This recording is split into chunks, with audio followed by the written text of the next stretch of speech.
Alors, je m'entretiens avec Anne Leahy, ancienne ambassadrice du Canada à Moscou. Bonsoir, Madame Leahy. Bonsoir, Catherine. Alors, d'abord, vous avez vu cet affrontement comme tout le monde.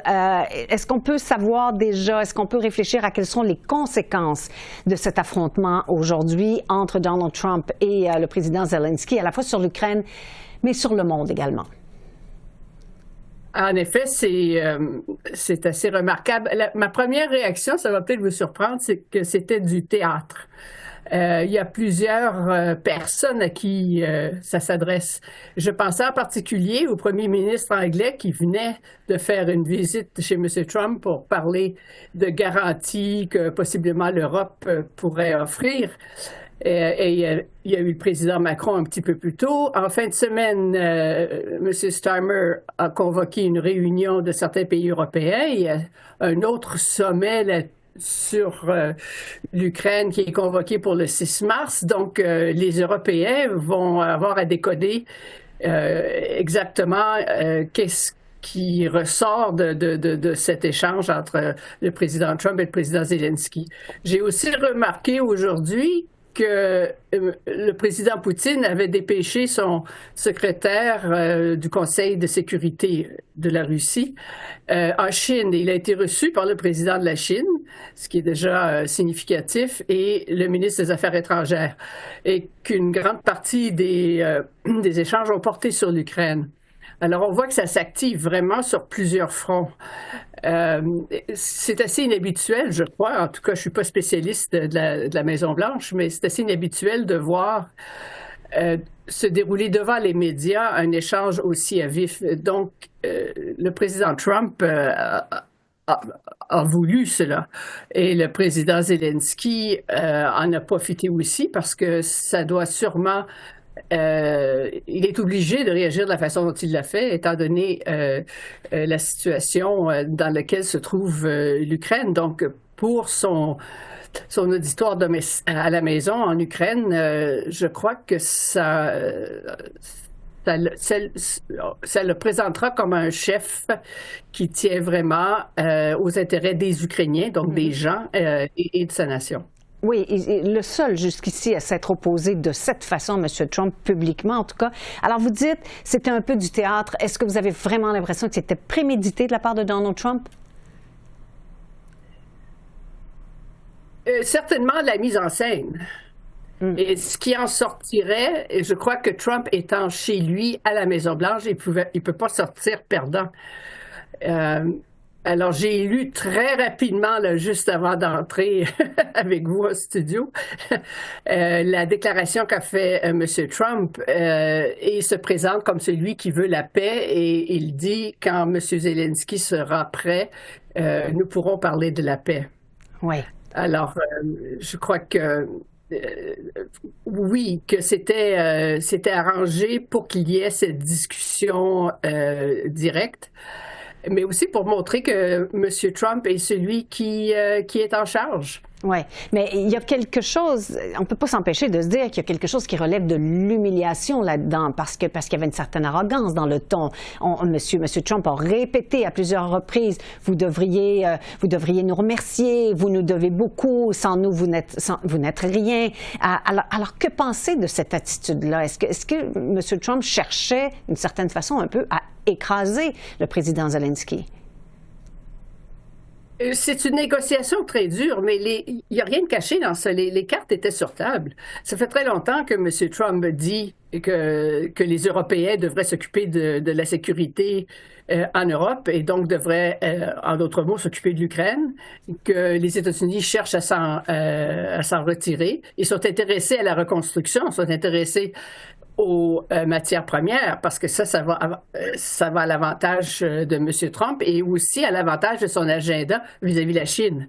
Mais je ne crois pas que le président Zelensky ait été aussi surpris que ça, parce que c'est hier ou avant-hier, il disait, je viens à Washington, mais je veux savoir, est-ce que les Américains, oui ou non, vont continuer de nous aider? Alors, ils se disent les vraies choses. Oui.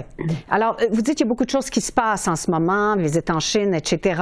Alors, qu'est-ce qui se passe selon vous? Est-ce qu'on est en train de trouver des façons de signer un traité de paix d'une façon ou d'une autre? Je crois pas qu'on soit rendu au traité de paix, mais l'arrêt des combats, oui. Une trêve, à tout le moins. Une trêve, oui. Bon. Sous quelle forme, avec quelle garantie, ça revient toujours à ça. Parce qu'il faut quand même, enfin, si on revient aux objectifs exprimés par le président Poutine à maintes reprises depuis plusieurs années, il est intéressé à reconstituer l'Empire russe, donc ça inclut l'Ukraine et la Biélorussie. Il ne faut jamais le perdre de vue. Il le répète régulièrement. Alors, ça m'étonnerait que les visées de M. Poutine s'arrêtent aux 4 régions qu'il a déjà d'ailleurs incorporées dans la Constitution russe il y a presque 2 ans maintenant. Oui, alors oui, et c'est de ça dont l'Europe a peur aussi, là. C'est-à-dire que si ça se produit, ça rend complètement caduque l'ordre international établi où, entre autres, les États respectent les frontières des autres États, la souveraineté. Et s'il n'y a plus aucune garantie de défense ou de façon de faire respecter ses propres frontières, où qu'on soit, en Afrique, en Chine, au Taïwan ou au Groenland, c'est assez inquiétant. C'est de ça dont il s'agit en ce moment. C'est le retour du système avant la Deuxième Guerre mondiale, alors, avant au 19e siècle, je dirais même. Oui. Dans ce contexte-là, qu'est-ce que le Canada doit craindre? Bien, ce qu'on doit faire, nous, en tout cas, c'est s'assurer qu'on ait les moyens d'assumer notre propre destinée. Ça a l'air étrange de dire ça, mais d'assurer notre propre souveraineté. Ça veut dire investir dans les moyens.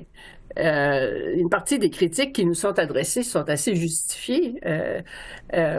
On a eu la chance de vivre à côté d'un allié qui est la superpuissance, mais il serait temps de s'occuper d'avoir les moyens de montrer notre présence, par exemple, dans l'Arctique, et de participer à des alliances. Et puis, je pense certainement à l'OTAN, mais peut-être qu'il y en aura d'autres plus spécifiques et plus dirigées contre des menaces plus spécifiques pour, entre alliés, pouvoir se défendre. Oui, bien justement, puisque vous parlez de menaces, vous avez certainement entendu lors de cet affrontement entre le président Zelensky et Donald Trump, M. Trump a répété, plus qu'une fois d'ailleurs, qu'il a dit à Zelensky que le monde était au bord de la Troisième Guerre mondiale. On ne brandit pas cette menace-là de façon gratuite. Poutine l'a déjà dit d'ailleurs, ça. Alors, dans quelle mesure il est sérieux? C'est-à-dire que quand on regarde qui est impliqué dans l'Ukraine en ce moment, depuis l'invasion de la Russie en février 2022, on a l'Iran via des drones, on a la Corée du Nord, non seulement avec de l'équipement, mais avec des soldats. Oui.